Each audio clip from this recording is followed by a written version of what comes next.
অনেক লজিংওয়ালা এমন ছিল, হুন্ডা আমাকে পান্তা ভাত খাইতে দিত সকালবেলা, কিন্তু আলু ভর্তা গরম, ভাত পান্তা ভর্তা গরম। খেয়াল নাই কি কইছে? ভাত পান্তা ভর্তা গরম। পান্তা ভাতে কি গরম ভর্তা পয়দা হয়? নিশ্চয়ই এর দ্বারা অন্য কিছু বোঝা যায়। কতক্ষণ গরিবের পোলা, নিতান্ত গরিবের পোলা, লজিং ছুটে গেলে বডিকে টাকা দিয়ে খাওয়ার ক্ষমতা নাই, যা দেশে লজিং ওয়ালারা তাই খেয়েছি। এমনি তো ওই ছেলে বয়সে ক্ষুধা বেশি লাগে, খাইতে পারে ভালো। এখন তো আমরা বুড়ো হয়ে গেছি, স্বাদ দিয়ে খেতে পারি না। পোলা মানে একেবারে আশের মতো গলা সমান গিলতে পারে। ওরে যদি এক প্লেটে চারটে ভাত দেন, আধা পেট তাতা খুলায় আধা পেট, ও খাইয়ে উল্টো গালাগালি হচ্ছিল, ওরে শয়তানের বাচ্চা শয়তান, তুই লজিং রেখে আমার সর্বনাশ করছিস। ও বদদুয়া দিয়ে বসতে পারে, ও বদদুয়া লেগে যাইতে পারে, পরাণ করে তারে খাওয়াবেন। মনে মনে বুঝতাম তোমরা গরম ভাত রান্না করে তাই খাইতেছো, তার মধ্যে ভর্তা গরম দেছো, আমার জন্য পান্তা ভাত গুলো বরাদ্দ করেছো, খেয়ে যাই চলে যাই। এই পান্তা ভাতে এক মাঘে শীত কাটবে না। আপনার বাড়ি যদি মেহমান আসে তাহলে আপনি বেজার হবেন না, আল্লাহর কসম বেজার হবেন না, দুহাই আল্লাহর বেজার হবেন না। মেহমান আছে যদি আপনার হাড়ির রান্না ভাত তো খেয়ে ফেলে, তবু আপনি একথা ভাববেন না আমাকে ভাত কাটা খাই ফেললো, শয়তানের কার মধ্যে এসে একটু পরে আসলে কি হতো। আল্লাহর কি দিয়ে ও আপনার ভাত খাই নাই, আপনার রুজি খাই নাই, ওর রুজি যদি না হতো তাহলে কোনো মতো খাইতে পারত না। ফাঁকে একটা জিনিস হয়ে গেছে কি, রুজি তার খাইছে সে, আপনাকে দিয়ে আল্লাহ ইনকাম করাইছে, আপনার বউরে দিয়ে রান্না করাইছে, আপনার মেয়েকে দিয়ে হাড়িতে বাড়াইছে, আপনার ছেলেকে দিয়ে দস্তারখানায় পৌঁছাই দিয়েছে, আর যার রুজি সেই খেয়ে গেছে। ফাঁকে 4 জনের পরিশ্রমের কারণে বস্তা ভরে নেকি পাইয়া গেছে। কি নিয়ে যাব? এই যে এই পাশে দেখো 2000 খতমে বুখারীর নেকি আছে, ওইটা তোমার। আপনি কোন জানলে আমি বুখারী শরীফই তো চিনি না, অত দেইও নাই কোনোদিন। কয় তুমি মাদ্রাসায় টাকা দিয়েছিলে মাহফিলের সময়, হুজুর তাই দিয়ে বুখারী শরীফ কিনছে। ওই বুখারী শরীফ এর কোন সিলেবাসের পরিবর্তন হয় না, ওর 10টা পাতাও যতক্ষণ থাকে কিতাবের সাথে অতক্ষণ পড়া চলে। 1000 খতমে বুখারী হয়েছে, তোমার কিনে দেয়া কিতাব, তোমার টাকায় কিনা কিতাবের খতমে বুখারীর নাকি তোমার আমলনামায় জমা হয়েছে। এভাবে তুমি 1000 খতম কোরআন শরীফ পড়ার নেকি নিয়ে জান্নাতে চলে যাও। তুমি একটা 5 তলা 10 তলা বিল্ডিং এর টাকা নেকি দিয়ে তুমি জান্নাতে চলে যাও। আল্লাহ এগুলো তো দেই নেই, পাবো কোন জায়গায়? 10 তলা বিল্ডিং নির্মাণ হয়েছিল, ওর ভিতরে তোমার 1000 টাকা ছিল, ওই 10 তলা বিল্ডিং এর সব জায়গা তোমার 1000 টাকা ছড়ানো, কাজে ওই বিল্ডিং এর যত লেখাপড়া হয়েছে সব নেকি তোমার। আল্লাহ। সাদকা জারিয়া 2 নম্বরে ইলমিন ইউনতাফাউ বিহি, দ্বীনি ইলম শিখায় রেখে যাবেন। যেই ইলমের বদৌলতে আরো মানুষ আলেম হবে। আমাদের এই বেলটা উদয়পুরের পীর সাহেবরা এবং গহরডাঙ্গার সদস্য হুজুর রাহমাতুল্লাহ আলাইহি, এই 2 জনের ওসিলায় পদ্মার এই পাশে 22 জেলার মানুষ ইলম পাইছে। এই 2 জনের মাধ্যমে আল্লাহর রহমতে এখন লক্ষ লক্ষ উলামায়ে কেরাম। আমেরিকায় সদস্য হুজুরের এই গহরবাগের একটা পাতা আছে, ওই জাপানেও আছে, ফ্রান্সে আছে, ইউরোপ কান্ট্রিতে আছে, মধ্যপ্রাচ্যে আছে, সৌদি আরবের মধ্যপ্রাচ্যে, আরব আমিরাতের প্রত্যেকটা দেশে গওহরডাঙ্গার ছাত্র আছে, উদয়পুরের ছাত্র আছে।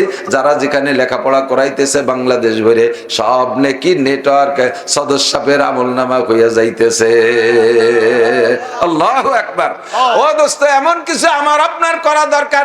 ইব্রাহিম খলিলুল্লাহ আলাইহিস সালাতু ওয়াস সালাম মুসলিম জাতির পিতা। বলেন, মুসলিম জাতির পিতা কে? ইব্রাহিম খলিলুল্লাহ আলাইহিস সালাম। আঞ্চলিক বা দেশীয় জাতির পিতা এক এক দলে এক একজনকে পছন্দ করে নিতে পারে, কিন্তু সারা দুনিয়ার মুসলমানদের জাতির পিতার নাম ইব্রাহিম খলিলুল্লাহ আলাইহিস সালাতু ওয়াস সালাম। শ্রেষ্ঠ রাসূলদের মধ্যে একজন, শ্রেষ্ঠ রাসূল 4 জন। একজন মুসা আলাইহিস সালাম, একজন ঈসা আলাইহিস সালাম, একজন দাউদ আলাইহিস সালাম, আর একজন আমাদের নবী। এই সবার উপর দিয়া মুসলিম জাতির পিতা ইব্রাহিম খলিলুল্লাহ আলাইহিস সালাম। আল্লাহ তাআলা তাকে 30টা পরীক্ষা দিয়েছে, আর 30টা পরীক্ষায় গোল্ডেন এ প্লাস।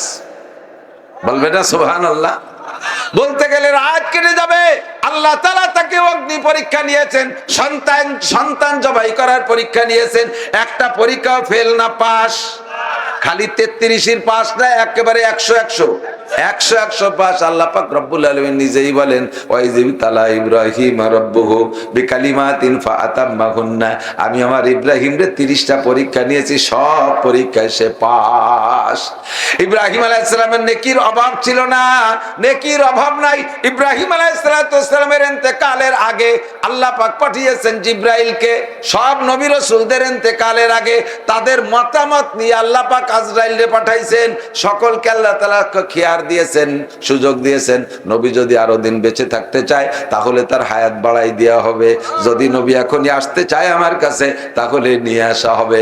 এমন করে ইব্রাহিম খলিলুল্লাহ আলাইহিস সালাতু ওয়াস সালামের কাছে জিবরিল আলাইহিস সালাম এসে জিজ্ঞেস করছে, ইয়া খলিলুল্লাহ আতামুতু আম তাহইয়া, আমার দিক আতামুতু আম তাহইয়া, ভাই ইব্রাহিম আপনি কি অনেক দিন দুনিয়ায় বেঁচে থাকতে চান নাকি মরার জন্য প্রস্তুত আছেন?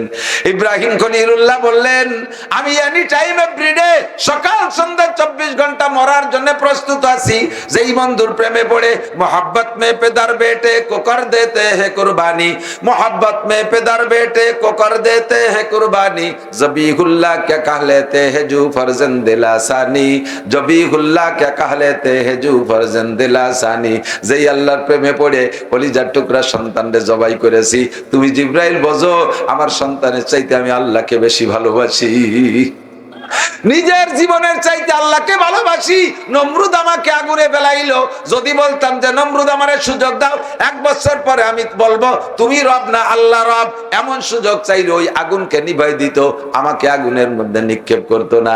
আমি সেদিন জানতাম না যে আগুনের মধ্যে আমি বেঁচে যাব, আমার জানা ছিল আগুনের মধ্যে গেলে পুড়ে যায়। নিজের জীবনকে বিসর্জন দিয়ে আল্লাহর প্রেমে পড়িয়া আল্লাহকে ভালোবেসে মহব্বত করেছি।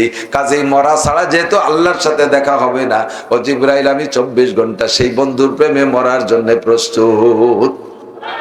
তবে জিবরাইল আমার জীবন দোষে আমার 3টি স্বভাব, এই 3 স্বভাবের ভিতরে আমার 3টে স্বভাবের ভিতরে 1 নম্বর স্বভাব হলো আমি জিন্দেগিতে মেহমান ছাড়া খানা খাই না, মেহমান ছাড়া খানা খাই না। আমি মেহমান, মানুষ মেহমান পাইলে ভালো, না পাইলে বিড়াল কুত্তরে প্লেটে খাবার দিয়ে তাদেরকে মেহমান বানাইয়া খাওয়াইয়া তারপরে আমি খানা খাইতাম। শুক্রে বাজা আর কে মেহমানে তু, খানায়ে খুদমি খুরাদাস খানে তু, খানায়ে খুদমি খুরাদাস খানে তু। আপনার বাড়ি যদি মেহমান আসে তাহলে আপনি বেজার হবেন না, আল্লাহর কসম বেজার হবেন না, দুহাই আল্লাহর বেজার হবেন না। মেহমান আছে যদি আপনার হাড়ির রান্নাবাদ তো খেয়ে ফেলে, তবু আপনি একথা ভাববেন না আমাকে ভাত কাটা খাই ফেললো, শয়তানের কার মধ্যে এসে একটু পরে আসলে কি হতো, আল্লাহর কি দিয়ে ও আপনার ভাত খাই নাই, আপনার রুজি খাই নাই, ওর রুজি যদি না হতো তাহলে কোনো মতো খাইতে পারতো না। ফাঁকে একটা জিনিস হয়ে গেছে কি, রুজি তার খাইছে সে, আপনাকে দিয়ে আল্লাহ ইনকাম করাইছে, আপনার বউরে দিয়ে রান্না করাইছে, আপনার মেয়েকে দিয়ে হাড়িতে বাড়াইছে, আপনার ছেলেকে দিয়ে দস্তারখানায় পৌঁছাই দিয়েছে, আর যার রুজি সেই খেয়ে গেছে। ফাঁকে 4 জনের পরিশ্রমের কারণে বস্তা বইরে নেকি পাইয়া গেছে। মেহমান পাইলে খুশি হবেন, মেহমান যদি ডাইরেক্ট মেহমান হয় ভালো, না হইলে আপনারা বড় ভাগ্যবান। আশেপাশে অনেক মাদ্রাসা আছে, এই মাদ্রাসার একটা ছাত্ররে আপনি মেহমান বানায় খানা খাবেন, একটা অক্ত মেহমান ছাড়া খাইবেন না, মেহমান পাশে নিয়ে আল্লাহর রাসূলের মেহমান পাশে বসাইয়া ভাত খাইবেন। আবার ফাঁকে ফাঁকে, আমিও তো ছোটবেলায় লজিং থাকতাম, আমার লজিং এর সেই কিচ্ছা সব ইউটিউবে জানা আছে বিদায় আর বলি না। তবে এরকম লজিং ওয়ালা আমার বহুত গেছে, অনেক লজিং ওয়ালা এমন ছিল কুন্ডা আমাকে পান্তা ভাত খাইতে দিত সকালবেলা, কিন্তু আলু ভর্তা গরম, ভাত পান্তা ভর্তা গরম, খেয়াল নাই কি কইছে, ভাত পান্তা ভর্তা গরম। পান্তা ভাতে কি গরম ভর্তা পয়দা হয়? নিশ্চয়ই এর দ্বারা অন্য কিছু বোঝা যায়। কতক্ষণ গরিবের পোলা, নিতান্ত গরিবের পোলা, লজিং ছুটে গেলে বডিকে টাকা দিয়ে খাওয়ার ক্ষমতা নাই, যা দেশে লজিং ওয়ালারা তাই খেয়েছি। মনে মনে বুঝতাম তোমরা গরম ভাত রান্না করে তাই খাইতেছো, তার মধ্যে ভর্তা গরম দেছো, আমার জন্য পান্তা ভাত গুলো বরাদ্দ করেছো, খেয়ে যাই চলে যাই। এই পান্তা ভাতে 1 মাঘে শীত কাটবে না, পান্তা ভাত একদিন গরম হইতে পারে, পারে কি পারে না।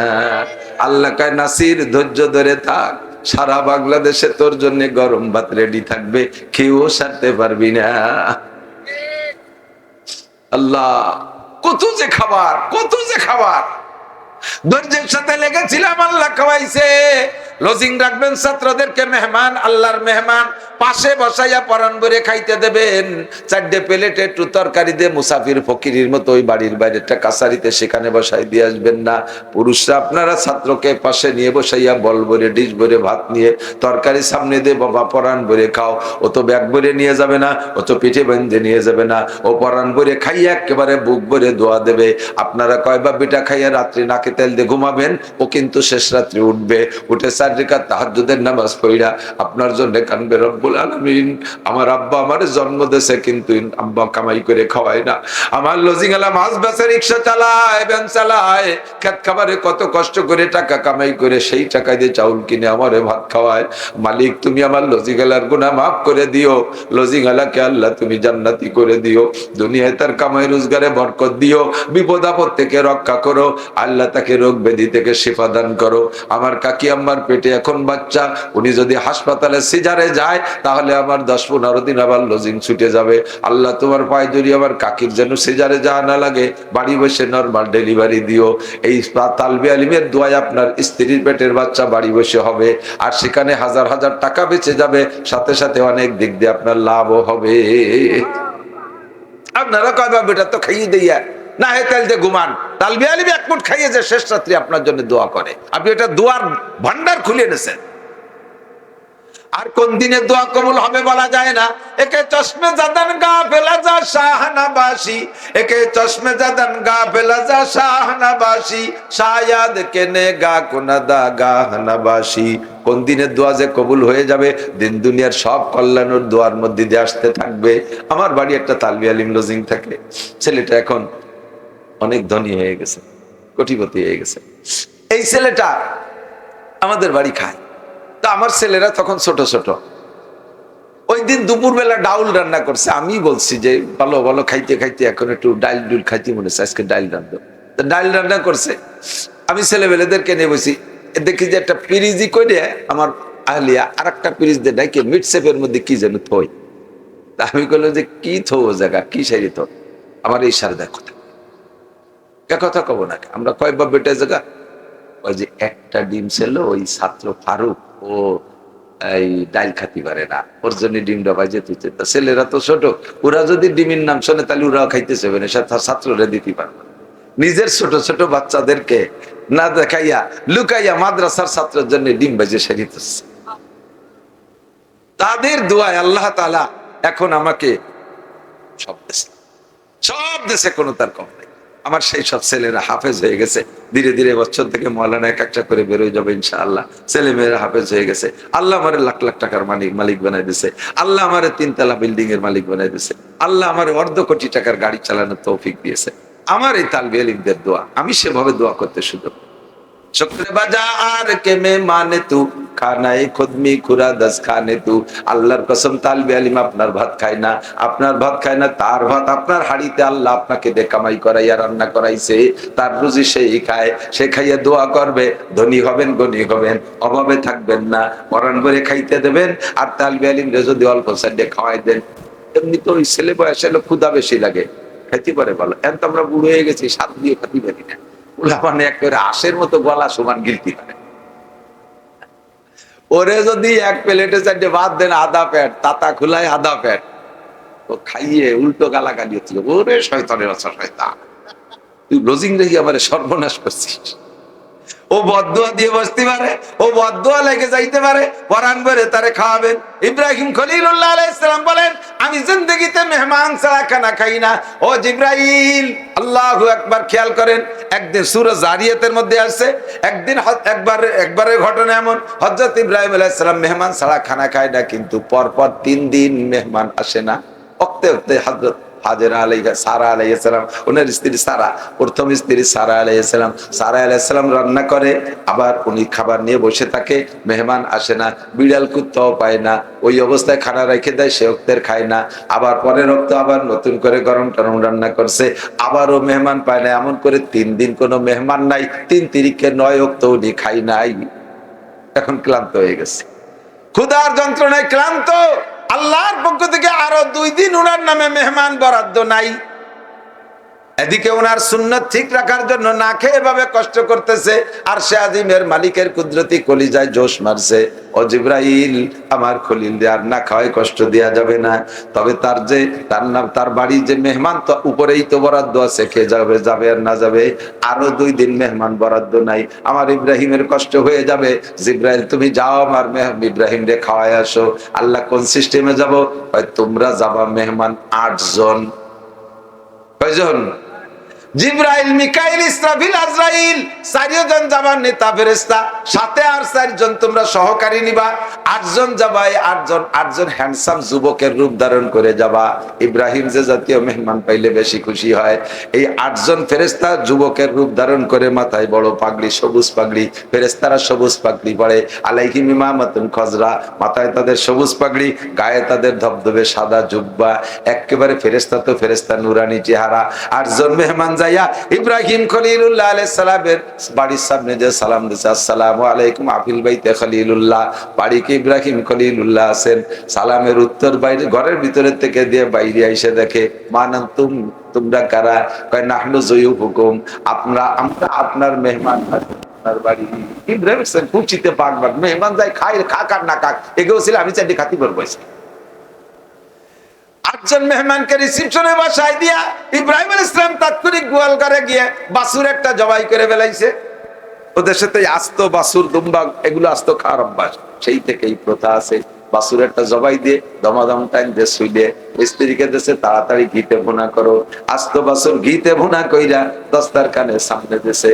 এবার 8 জন মেহমান আর উনি এই 9 জন গোলে বৈশা একই বাছুরের থেকে খাবে। এবার মেহমানরা যার যার সাইডে হাত দেয়, হাতটা মুখের কাছে নাই, কিন্তু গোস্ত ছেড়েও না, খায়ও না। এদিকে ইব্রাহিম আলাইহিস সালামের দায়িত্ব, মেহমানদের দেব তো মেহমান খা, খেয়াল করবেন। এই একসাথে অনেক কথা আছে, যাই এগুলো সব শিখে দিতে হবে। আপনি মেহমানকে সব খানা দিয়া, এবার মেহমান খাচ্ছে কি খাচ্ছে না এটা আপনাকে খেয়াল রাখতে হবে। পাশাপাশি মেহমানের হাতের দিক, নেলার দিক, গালের দিক, সাবানুর দিক ঘুরাই ঘুরাই সেই থাকবেন না, তাহলে কিন্তু খাতি পারেন না লজ্জায়। কথাক্ষণ মেহমানকে খাবার দেবেন, দিয়ে আবার ফেলাইতে চলে যাবেন না। আরো কিছু লাগে নাকি, ঘরের পাশে দাঁড়াইয়া বা কোনায় দাঁড়াইয়া বা কোনা কাটে আরেক দিচ্ছে, আড়ে আড়ে তাকাবেন, কি কি প্রয়োজন হচ্ছে খবর নেবেন, কোনটা খাচ্ছে কি খাচ্ছেন না, মনোপুত হচ্ছে কিনা এ খবর রাখতে হবে। তাই বলে নেলার দিক চাই তা দেবে না, গালের দিক চাইতে হবে, সবাই তার একরকম চাবায় না। আবার সিস্টেমটা দিয়ে আমরা মেহমানরা উলামায়ে কেরামরা আসি, ফাঁকে আর একটু কয়ে দিয়ে যাই, আমরা আসি, কর্তৃপক্ষ আমাদের জন্য একটু খাস মেহমানদারি তৈরি। আর যে কে কেমন বক্তাদের ভিতরে আসা যা করলে তো রুচি জানা হয়ে গেছে। তোমার হুজুর জানে, আমাদের মোহতাম শাহ হুজুর জানে, আব্দুল্লাহ শাহ হুজুর জানে যে মৌলানা নাসির সাহেব অজের আগে ভাত খায় না, তবে একটু রুটি মুটি পানি খায়, এটা হুজুর জানে। সত্যি আমার জন্য অ্যারেঞ্জ করছে। এখন আমার একার জন্য বা আমার সাথে 2 জনের জন্য 3 জনে খাতি বাড়ি একটু ব্যবস্থা রাখছে। আমি আসার সাথে সাথে 20-22 জন যে গাতি মারিয়ে বসে রয়েছে, তারা আর ওঠেই না। এত মানুষের মধ্যে দ্বিতীয় বাড়তেছে না, আবার কইতেও পারে না যে তোমরা সরো হুজুরে খাতি দেবো। লাস্ট ফিনিশিং আমার ওই চুপ করে বসে ব্যাটে কি দিয়ে স্টেজে আসা লাগে। খেয়াল করতে হবে, মুসাফা করে সাক্ষাৎ করে হুজুর একটা আরাম করেন, অনেক দূর থেকে কষ্ট, কি পরিমাণ কষ্ট আজীব হয়ে যাবে। বলিয়ে শেষ করতে আমার চোখ এখন ধরতেছে, গা কাঁপতেছে, পরাণ তক্তারা কাঁপতেছে, শ্বাস বেড়ে গেছে, কথা বলা শক্তি নেই, প্রেশার হয়ে গেছে 90/50। ডাক্তারে নিষেধ করছে এই অবস্থায় স্টেজে দেন না, কাঁপতে কাঁপতে পড়ে যাবে। এত কষ্টের ভিতরে আসার পরে আমাকে আপনাদের সাথে মুসাফা করার পক্ষে আমি এই মুসাফার অনেক বক্তার আছে, মাহফিলের শেষে যদি শ্রোতারা দৌড়ে দৌড়ে মুসাফা করতে আসে, বক্তা পকেটের মধ্যে আগ্রহ দিয়ে অথবা হাতের মুসই দিয়ে, আমি তাও দেখছি মুসাফা করে। আমি সেই কিসসা শোনার পরে থেকে হাত ওপেন রাখি। বলবো সদর শাহ হুজুর রহমাতুল্লাহ আলাইহি কিসসা বলছিলেন, হযরত মাওলানা আলী হোসেন শাহ হুজুর রহমাতুল্লাহ আলাইহি। আলী হোসেন সাহেব বলেন, আমি তখন লালবাগ পড়ি সদর সাহেবের কাছে, আমি তো ইয়াং হাফেজ মানুষ, আরো লেখাপড়া তো ভালো করি, আর কণ্ঠ ভালো আছে, আর ইংরেজি বাংলাও জানি। তো সদর সাহেব হুজুর নোয়াখালী এক মাহফিলে আমাকে নিয়ে গেছে। তো গেছি, হুজুর সে সময় বুড়ো হয়ে গেছে। এখন মাহফিল হুজুর বলতেছে, বাবা আমি তো ভালো বয়ান করতে পারবো না, এত বড় মাহফিল, একটু লম্বা সময় ধরে কথা বলা লাগে, আমি তো পুষ্টি বারবার সামনে পাইছি, সদর সাহেবের উপস্থিতিতে বক্তা কিতাব নিয়ে প্রতিবাদের হবে না। যাইয়ে জাকা নাকা বয়ান করছি 2 ঘন্টা, পুরো মাঠ আমার ভক্ত হয়ে গেছে। এর ভিতরে সদস্য আসছে, আসার পরে হুজুর 2-4 কথা বলে মুনাজাত। মুনাজাতের পরে যখন হুজুর বেরোবে, এই সময় মানুষ ভিড় করছে জন্মের বেগে সদস্যের সাথে। আমি বাঘের মতো সামনে দেয়, কেউ রাখবেন না, হুজুরে কষ্ট দেবেন না। উনি যে কেরাই ওঠে না, কেরাই ওঠে, কেউ রাখবেন না, হুজুরই কষ্ট হয়ে যাচ্ছে। হুজুর দেশে আমারে দেবো, মুসাফা করলে কি কষ্ট আমার হবে না তোর হবে? মুসাফা করলে কি কষ্ট আমার হবে না তোর হবে? সব এই মাঠে, পুরো মাঠে সবাই চাঁদে মুসাফা করে। আসো, বললেন বেটা এর ভিতরে কে ওলি আছে জানি না, আমি শামসুল হক, আমার আমল দিয়ে আমি জান্নাতে যাইতে পারবো এর কোনো গ্যারান্টি নাই, কিন্তু কিয়ামতের ময়দানে আল্লাহ তাআলা ওসিলা খুঁজবে, রহমতে হক বাহানা মিজুয়াল, আল্লাহর রহমতে বাহানা খুঁজবে।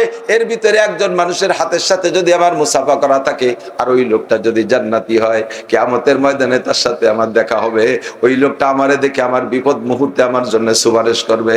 আমিও তার কাছে বলতে পারবো, ভাই আনাল্লাজি সাফাহতু কামা সাফাহতু মাক, ও ভাই মনে পড়ে আমি সেই শামসুল হক নোয়াখালী রমক মাঠে তোমার সাথে মুসাফা করেছিলাম, সে যদি আমারে পরিচয় দেয়, চেনে, এই ওসিলায় আমি জান্নাতি হইতে পারি। তুই আমারে বেসতে যাইতে ঠেয়াতেছিস, সব পুরো মাঠ ধরে মুসাফা করো। সেই থেকে আমিও আমারও মুসাফার দরজাটা আমি খোলা রাখি।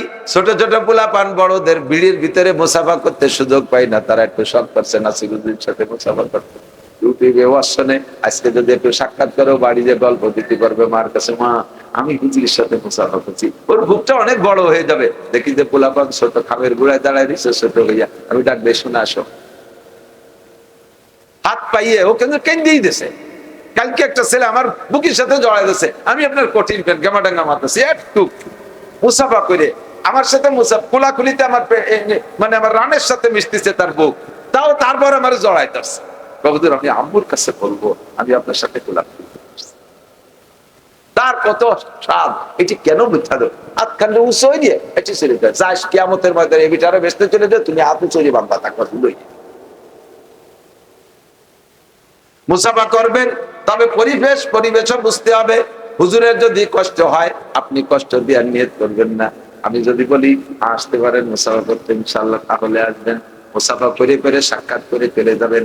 একদল আছে প্রথম হুজুর সন্ধ্যের সময় সেই হুজুরের সাথে বসে খাইছে নাস্তা, যে হুজুর আইছে স্টেজের পরে আর এক হুজুর আইছে, সে হুজুরের তার সাথে প্রত্যেক পার্টির সাথে মাপি দাঁড়িয়ে আছে। এ যে নাও গিলা কুমির কি গিলা গিরতি পারে আল্লাহই জানে। শেষ বক্তা পর্যন্ত চাইছে শুনে খাইয়ে তারপরে আবার গাতি মেরে বসে থাকে। আল্লাহ নিষেধ করছে, খেয়াল করেন, আল্লাহকে ওয়াইজা তাইনতুম ফান্তাসিরু ওয়াইজা তাইনতুম ফান্তাসিরু, খাওয়া হলে উঠে পড়ো, খাওয়া হলেই উঠে পড়ো, ফেরি দাও, জায়গা আরেকজনের জন্য খালি করে দাও। বুঝতে হবে, কথা মনে রাখতে হবে। অনেক কথাগুলো মুসাফা করতে যে এমন ভাবে চাপ দেবেন না হুজুরির কষ্ট হয়। মুসাফা একটু জাকি দিয়া সুন্নত, একটা চাহিদা আছে খোট্টান ঘুরাইতে খুলে গেছে।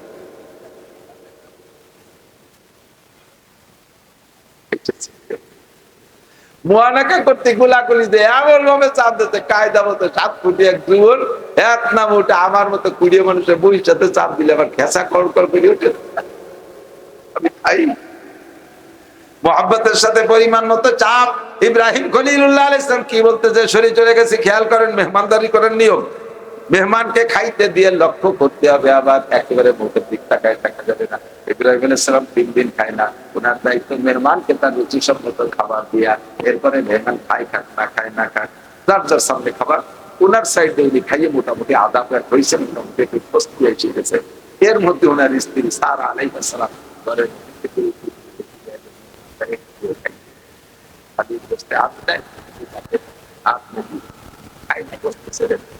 উনি ভিতর থেকে ইয়া খলিল আল্লাহ আলা তারা, ওগো আল্লাহর খলিল আপনি কি দেখেন নাই আপনার মেহমানরা খাচ্ছে না, ইন্নাহুম লা ইয়াকুলুন, তারা তো খায় না, খেয়াল করেন নাই? উনি চোখ তুলে দেখে সত্যি মেহমানরা খাচ্ছে না, শুধু হাত দেয় আর হাত উঠায় মুখে লাগায় আর সাগুর সুগুর শব্দ করে খাবার বাহানা করে। ইব্রাহিম আলাইহিস সালাম আতঙ্কিত, লিমা লা তাকুলুন আলা তুহিব্বুন, যে খাবার আছে এটাকে আপনাদের পছন্দ হচ্ছে না, খাচ্ছেন না কেন, কি হয়েছে, অসুবিধা? আবার খাওয়ানো ভাবে পাকায় আনবো। জিবরিল আলাইহিস সালাম দল নেতা, উনি বলেন ইন্না লা নাকুলা ওয়া লা নাশরাবা, আমরা খাইও না পানও করি না। ইব্রাহিম আলাইহিস সালামকে ফাহাল আনতুম, তাহলে তোমরা কারা খাও না পান করো না, কোন মানুষ? তোমরা তো দেখি মানুষ আবার খাও না পান করো না, তোমরা কারা? জিব্রাইল জবাব দিলেন, নাহনু মালাইকাতুল্লাহ, আনা জিব্রাইল, হাজা মিকাইল, হাজা ইসরাফিল ওয়া হাজা আজরাইল। এই যে আমরা চারজন, আমি জিব্রাইল, মিকাইল, ইসরাফিল, আজরাইল, আমরা 8 জন ফেরেশতা। তাই খাবেন না, তাই এই বাহানা কেন করলেন? ভাই আপনার নামে আরো 2 দিন মেহমান বরাদ্দ নাই, আর আপনার মেহমান ছাড়া খান না, এই সুন্নাত আল্লাহ খুব পছন্দ করেছে। আরো 2 দিন যদি না খেয়ে থাকেন কষ্ট হয়ে যাবে, আপনার জানের উপরে আঘাত হবে। আর শাদিনের মালিক আপনার সুন্নতকে পছন্দ কইরা আমাদেরকে মেহমান বানায় পাঠাইছে অভিনয় করে আপনাকে খাওয়ানোর জন্য। ইব্রাহিম আলাইহিস সালাম খাইলেন, তারপরে বাকি 6 জন চলে গেছে। আল্লাহু আকবার। এবার যে 2 জন আছে, সে 2 জনের একজন হলেন জিবরিল আলাইহিস সালাম, আর একজন হলেন আজরাইল আলাইহিস সালাম অথবা মিকাইল আলাইহিস সালাম। এই 2 জন 3 জন, 3 জনের যে কোনো 2 জন। আর ইসরাফিল আলাইহিস সালাম চলে গেছেন সিংহাসনের ভিতরে। এবার এই 3 জনের থেকে 2 জন যে কোনো জিবরিল সাথে আছে। ইসরাফিল ইব্রাহিম আলাইহিস সালামকে বলতেছেন, ভাই আপনি করেন, আমরা যাইতেছি অপন্তুষ্টির কাছে। পন্তুষ্টি আপনার ভাগ্যে লূত আলাইহিস সালাম যে কওমের নবী, লূত আলাইহিস সালাম ইব্রাহিম আলাইহিস সালামের ভাগ্যে, ওনাকে এক কওমের নবী বানাইছে। ইব্রাহিম আলাইহিস সালাম রাসূল, একজন রাসূলের অধীনে তৎকালীন হাজার হাজার নবী থাকতো। আর ওই সময় নবী কওমের লূতের জন্য লূত আলাইহিস সালাম যাইতেছি তাদের কাছে। ইব্রাহিম আলাইহিস সালাম বলেন, কেন যাবেন তাদের কাছে? কয় তাদেরকে ধ্বংস করার জন্য যাব। কেন ধ্বংস করবেন? কয় ধ্বংস করার কারণ হলো তাদের ভিতরে কয়েকটা মারাত্মক ব্যাধি, কওমে লূতের মারাত্মক কয়েকটা ব্যাধি। 1 নম্বর ব্যাধি, তারা সমকামী। সমকামী বোঝেন? পুরুষে পুরুষে যৌনাচার করা, নারীতে নারীতে যৌনাচার করা, এইটার নাম বলা হয় সমকামী। এইটা তাদের নৈতিক স্বভাব। এর আগে দুনিয়ার কোন মানুষের সমকাম জানতো না। এই কওমে লূত এইটা আবিষ্কার করেছে। লূত আলাইহিস সালামের বংশরা তাদের এই গুনাহ থেকে ফিরানোর জন্য আল্লাহ লূত আলাইহিস সালামকে নবী হিসেবে পাঠিয়েছেন। আমরা যাইতেছি তাদেরকে ধ্বংস করতে। তাদের আরেকটা দোষ আছে, তারা পুরুষরা নারীদের মতো কাপড় টাকনু শুয়ে পড়ে। নারীদের মতো পুরুষরা কাপড় টাকনু শুয়ে পড়ার কারণে সুদর্শন হ্যান্ডসাম যুবক যারা, তাদের ভিতরে নারীত্বের একটা রং আসে, তাদের ভিতরে একটা সাজ হয়, তাদের চেহারা ফুটে ওঠে। আর তার কারণে পুরুষরা তাদের উপরে, সেই সমস্ত ইয়ং পুরুষ, কি বলা হয় অ্যাডাল্ট পুরুষদের, তাদের অ্যাডাল্ট পুরুষদের উপরে তারা আকৃষ্ট হইয়া তাদের সাথে সমকাম করে। এই জন্য পুরুষরা টাকনু শুয়ে কাপড় পরে। 3 নম্বর, তাদের আর একটা দোষ হলো তারা দাড়ি চাইছা, দাড়ি হওয়ার পরে দাড়ি রে চাইছা আমরুদ যুবক সাজে থাকে, যুবক সাজে থাকে। আর দাড়ি চাচার পরে চেহারা মেলি চেহারা হইয়া যায়, তখন পুরুষরা তাদের প্রতি আকৃষ্ট হয়। এই 3টে কারণ তাদের বড় অন্যায়। 1 নম্বরে তারা নিজেরা সমকামী, 2 নম্বরে সমকামিতার দিকে আকৃষ্ট করার জন্য 2টে কাজ করে, টাকনু শুয়ে কাপড় পরে। আরেকটা হলো তারা দাড়ি কাইটে আমরুদ সাজে থাকে। 4 নম্বর আরেকটা দোষ হলো এই সমস্ত কাজের প্রতি উৎসাহিত করার জন্য তারা গান বাজনা করে, খুব বেশি গান বাজনা করে। এই 4 অপরাধের কারণে আল্লাহ পাক রব্বুল আলামিন আমাদেরকে পাঠিয়েছেন তাদেরকে ধ্বংস করার জন্য। ইব্রাহিম আলাইহিস সালাম বললেন, আমার ভাগ্নে তো নবী, তার পরিবার তো ভালো, তাদেরকে তুমি এদের সাথে কি ধ্বংস করে দিবা? ইব্রাহিম কয় না, তাদেরকে বের করার একটা ব্যবস্থা করব। ও যুবক, আমার দিক খেয়াল করো। আহসানুল ফতোয়ার ভিতরে আমি পেয়েছি, অনেকদিন আগে একবার পেয়েছিলাম, এক জায়গা বয়ান করেছি। কোন জায়গা কোনটা দেখিছো শব্দ তো হাওলা মনে থাকে না। বয়ানের পরে একদিন একজন আমারে ধরছে, হুজুর আর কোনটা যেমন তেমন, এই কথার কারণে যে এই শাস্তি, এইটি আমার জানা নাই, তাই পাইলেন। আমি সেই থেকে হাওলা খুঁজতেছি, প্রায় 5-7 খান কিতাব কিনছি শুধু এই মশালা খুঁজতে জন্য। আল্লাহর ফজলে এই বছর রমজানের পরে মোতালা করতে করতে সেই জায়গা আহসানুল ফতোয়ার মধ্যে পেয়ে গেছি। নবী পাক বলেন, কওমে লূতকে আল্লাহ তাআলা যেই 4টে আমলের কারণে তাদেরকে ধ্বংস করেছে। 1 নম্বরে এই 4টে অপরাধ একটার সাথে একটা সমসম, একটাই আর একটারে সহযোগিতা করে। 1 নম্বরে তারা সমকামী, এই সমকামিতারে সহযোগিতা করছে দাড়ি কাটায়, সমকামিতারে সহযোগিতা করছে টাকনু পর্যন্ত ঝুলাইয়া পুরুষরা প্যান্ট পাজামা লুঙ্গি করায়। 4 নম্বরে সমকামিতাকে সহযোগিতা করছে, উদ্বুদ্ধ করছে গান বাজনায়। এই 4টে গুনাহ সম পরিমাণ অপরাধ। এই 4টে গুনাহ যদি আমার উম্মতের ভিতরে চালু হয়ে যায়, আল্লাহ পাক কওমে লূতের মতো এদেরকে ওইভাবে ধ্বংস করে দিবে।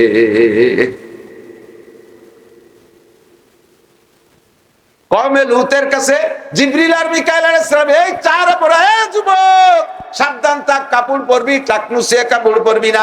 নবী পাক বলেন মান জাররা ইজারাহু বাতারা লাম ইয়ানজুরিল্লাহু ইলাইহি ইয়াউমাল কিয়ামা। খেয়াল করে না, মান জাররা ইজারাহু বাতারা লাম ইয়ানজুরিল্লাহু ইলাইহি ইয়াউমাল কিয়ামা। যেই ব্যক্তি টাকনু সে কাপড় পরে পুরুষ হইয়া কিয়ামতের ময়দানে ওই লোকটা যত বড় অন্যান্য নেক আমল করুক না কেন, আল্লাহ পাক তার দিকে ফিরে তাকাইবে না। আর আল্লাহ যদি কের দিকে ফিরে না তাকায়, ওই লোকটার জান্নাতে যাওয়া আদৌ সম্ভব না। কথা বলেন ঠিক কি ঠিক না? অন্য হাদিসের মধ্যে আছে নবী পাক বলেন মাস ফালামিনাল কাবাইন ফাহুয়া ফিন্নার। পুরুষের টাকনুর নিচে যে কাপড় টুক গেল, ওই টাকনুর নিচের কাপড়ের কারণে কাপড় সহ টাকনুর নিচে টুক জাহান্নামে। এবার আপনার বডি থাকবে জান্নাতে, টাকনু থাকবে জাহান্নামে, এমন হয় না? পাউ যে জায়গা মানুষ সে জায়গা। কথা বলেন, পাউ যে জায়গা মানুষ সে জায়গা। কাজে এই পায়ের টানে তুমি জাহান্নামী হইবা।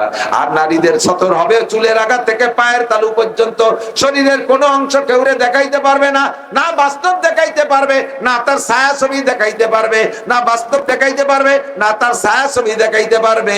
নারীরা 14 জন পুরুষের সাথে বিবাহ হারাম। এই 14 জনের সামনে শুধু পর্দা ফরজ না। পর্দা ফরজ না মানে এবার একটু ফাঁকে বুঝে নেন। এই যেই 14 জনের সাথে বিয়ে হারাম, এই 14 জনের সামনে পর্দা ফরজ না মানে হলো এই 14 জনের মুখমণ্ডল, হাতের কবজি, পায়ের টাকনুর নিচে টুক দেখাইতে পারবে। এদের সামনে পর্দা ফরজ না বিদায় গায়ের কাপড় ফেলে দিয়ে শ্বশুরের সামনে বসে থাকতে পারবে না, গায়ের কাপড় ফেলে দিয়ে বাপের সামনে বসে থাকতে পারবে না। যুবক ছেলে একটা 18-22 বছর বয়স, বিশ্ববিদ্যালয় কলেজে পড়ে, আর ওই মায়ের আর একটা সন্তান, দুধের বাচ্চা, সবে মাত্র দুধ খায়। 22 বছরে কলেজে পড়া ছেলের সামনে মায়ে গায়ের কাপড় ফেলে দিয়ে সম্পূর্ণ স্তন খোলা অবস্থায় দুধ খাওয়াইলে ওই কলেজে পড়াটা ছেলেটা মায়ের স্তনের দিকে তাকায়।